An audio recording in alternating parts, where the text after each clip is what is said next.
আমরা মেনে নিতে পারিনি এবং নানানভাবে আমরা আমাদের প্রতিক্রিয়া আমাদের সংগঠন advance society for headmasters and headmistresses Coochbehar থেকে কাকদ্বীপ, বহরমপুর থেকে বাঁকুড়া আমরা এই আওয়াজ তুলেছি।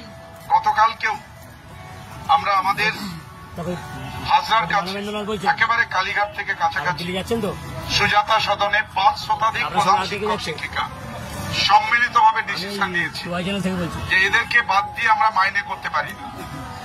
আমাদেরকে যা আসে আসুক, আর যাদের এতদিন একসঙ্গে বেতন ভাগ করে নিতাম, সুপ্রিম কোর্টের অর্ডার আছে, কন্টেম্পটের চোখ রাঙানি আছে। আমরা জানি তাদের দিকে তাকিয়ে এই নববর্ষে যখন বাচ্চাদের যে রাস্তায় কেউ বেরোবে নববর্ষকে বরণ করতে, বাঙালিদের যে আবেগ, সে আবেগের সময় তারা বেতন পাবে না, রাস্তায় বসে থাকবে, এই আমরা মেনে নিতে পারছি না। আমরা তাই জেলা বিদ্যালয় পরিদর্শকদের জানিয়েছি যে টাইম দিন, সময় দিন, বেতন যখন আমারও যাবে ওদেরও যাওয়া উচিত। আমরা তাদের পড়ানো দেখেছি, কাছে থেকে দেখেছি, এরা আমাদের চেয়ে কম যোগ্যতা সম্পন্ন ছিল না, এখনো আছে। এই লড়াই আন্দোলনকে চালিয়ে যেতে হবে। আমরা তাদের অ্যাটেন্ডেন্সের ক্ষেত্রে বলে দিয়েছি পরিষ্কার, আমাদের প্রধান শিক্ষক শিক্ষিকা যারা আমাদের সদস্য প্রায় 5,000-এর মতো, তাদের প্রত্যেকের কাছে আমরা এই বার্তা পৌঁছে দিয়েছি লিখিতভাবে বিজ্ঞপ্তি জারি করে যে কারোরই অ্যাটেন্ডেন্সের ক্ষেত্রে আমরা কখনো বাধা দেব না, এটা তাদের উপর ছেড়ে দিলাম। কারণ তাদের সার্ভিস এখনো আছে, যেহেতু রাজ্য সরকার আলাদা করে শিক্ষা দপ্তর টার্মিনেট করেনি, যেটা চিফ সেক্রেটারি নবান্ন থেকে ঘোষণা করেছেন যে ওরা স্কুলে যাক, ওরা পড়াক। এই মুহূর্তে আমরা কোথাও 4জন 5জন হায়ার সেকেন্ডারি স্কুল সামলাচ্ছি, কি করে সামলাবো? এবং 1500-2000 ছাত্রছাত্রী, এরা যেভাবে চলে এলেন, এক একটা স্কুলে 8 জন থেকে 35 জন পর্যন্ত, 7 জন, 5 জন, 15 জন, 20 জন, 25 জন করে চলে যাচ্ছে। এই শিক্ষাকর্মী এবং শিক্ষক শিক্ষিকা ছাড়া স্কুল চলবে কি করে? প্রধান শিক্ষক বেলের ঘন্টা দিচ্ছে, এটা মানা যায়? আমরা এই অবস্থায় দাঁড়িয়ে রাজ্য সরকারের শিক্ষা দপ্তরের কমিশনার অফ স্কুল এডুকেশনকে জানিয়েছিলাম যে সিদ্ধান্ত নিন, দ্রুত ব্যবস্থা নিন যাতে যোগ্যরা ফিরে আসতে পারেন। সুপ্রিম কোর্টের ওই আইনেই বলা আছে যোগ্যদের ফিরিয়ে আনার কথা। আপনারা বিভাজনটা করলেন না, এখন করছেন। এখন শ্মশানের নীরবতার মতো জায়গায় থেকে আপনারা সব ছেদে লেগেছেন। কি হবে তাতে? যখন করার দরকার ছিল তারা তা করেনি। আমরা স্তম্ভিত, আমরা অবাক যে সবাই তো ওইভাবে কারাপশনের মধ্য দিয়ে আসেনি। যে অংশটা এসেছিল সে অংশটা কি করা যাচ্ছে আমরা দেখেছি। জরুরি অবস্থার সময় আমাদের রাজ্যে 26,000 চাকরি নিয়ে 24,000 নিয়ে গন্ডগোল হয়েছিল, তখন 17,000 নিয়ে গন্ডগোল হয়েছে। বিভিন্ন সময় নানানভাবে বিভিন্ন রাজ্যে সমস্যা ঘটেছে, কিন্তু সমাধানের পথ তারা খুঁজেছে। আমাদের রাজ্য সরকারকে সেইভাবে খুঁজতে হবে যাতে যোগ্যরা আবার স্কুলে ফিরে যেতে পারেন। এবং কে যোগ্য কে অযোগ্য, যারা মধ্যশিক্ষা পর্ষদ যে 1700 অ্যাপয়েন্টমেন্ট লেটার দিয়েছে, যাদের এসএসসি রেকমেন্ডেশন লেটার নেই, একটাকে তো আলাদা করা যেতে পারে, তাও তো করেনি। ফলে তো যোগ্যদের একটা চ্যালেঞ্জের মুখে ফেলে দিয়েছে। এবং সামাজিক অবস্থান তাদের কি হবে?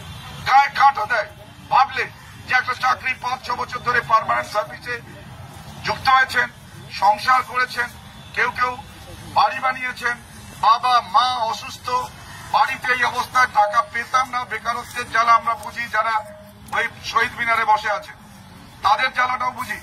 তারা তো ওই 8,000-6,000-এর জায়গায় আসার জায়গা ছিল, তাদেরকে জায়গা দিলে তো সেই জায়গাটা হয়েই যেত, তাহলে তাদেরও সমস্যাটা সমাধান করত। সদিচ্ছার অভাব আমরা লক্ষ্য করেছি। অবিলম্বে মাননীয় শিক্ষামন্ত্রীর কাছে আমাদের সংগঠন, প্রধান শিক্ষক সংগঠন SFHM এর পক্ষ থেকে আবেদন, এই সমাধান আপনাকে দ্রুত করতে হবে। এই তাদের রাস্তায় না রেখে স্কুলে পাঠাতে হবে।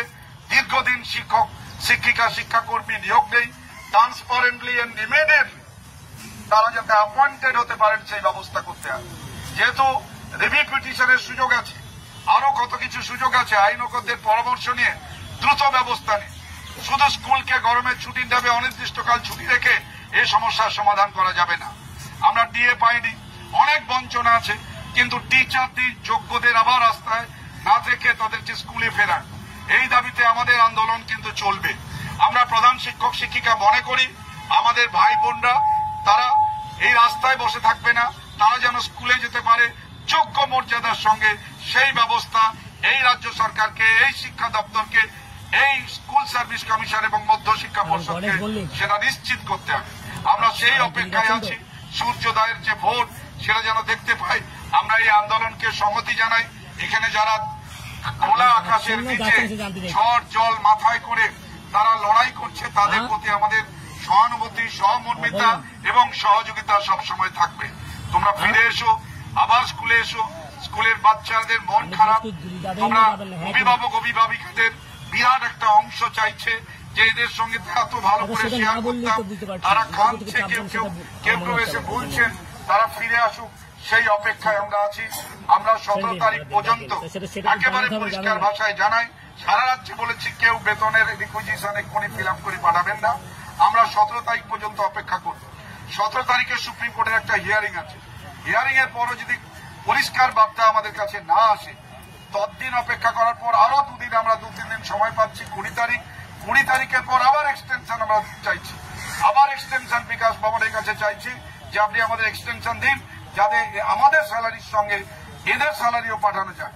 অবিলম্বে এই যারা আনটেন্টেড তাদের রেখে টেন্টেডদের বাতিল করুন, তাদের বাদ দিয়ে স্যালারি পাঠানোর ব্যবস্থা করলেই বুঝবো যে আপনারা সঠিক জায়গায় আছেন। শুধু সেইটুকু জায়গা করতে পারলেই কিন্তু তারা অ্যাটেন্ডেন্সও দিতে পারে এবং সুপ্রিম কোর্টকে রিভিউ পিটিশনে সে বোঝানো যেতে পারে। সে বোঝানো এখনো হয়নি। তারা শুধু চাইছেন যোগ্য অযোগ্য যারা আছেন তাদেরকে নিয়ে এক্সটেনশন নিয়ে চালিয়ে যেতে। এই অবস্থা হতে পারে না, কারণ সুপ্রিম কোর্ট এটা মেনে নেবে না, আমরাও মেনে নেব না। এবং আমাদের যারা ওই ধর্মতলায় বসে আছে 1000 দিনেরও বেশি, তাদের যেমন সহানুভূতি সহ তারা আমাদের ছাত্রছাত্রী, আমাদের এই স্যার ম্যামেরও ছাত্রছাত্রী, তারা ফিরে আসুক ওই 6000 সামথিং জায়গা। আর বাকিরা যারা আছে তারা ফিরে যান। এই ব্যবস্থা সুপ্রিম কোর্ট করে দিতে পারে আমাদের দৃঢ় বিশ্বাস। সে আবেদন নিয়ে আপনারা লড়াই করছেন, সংহতি সম্পূর্ণ জানালাম। আর অ্যাটেন্ডেন্সের ব্যাপারে আমরা আবারও বলছি, এটা আপনাদের উপর ছেড়ে দিচ্ছি। আপনারা স্কুলে যান, সেখানে গিয়ে সই করুন। যতক্ষণ না সরকার, তারা পার্টি ছিল, শিক্ষা দপ্তর পার্টি ছিল, আমাদের কাছে আলাদা কোনো নির্দেশ না আসা পর্যন্ত আমরা আপনাদের সঙ্গে সম্পূর্ণভাবে আছি, থাকবো।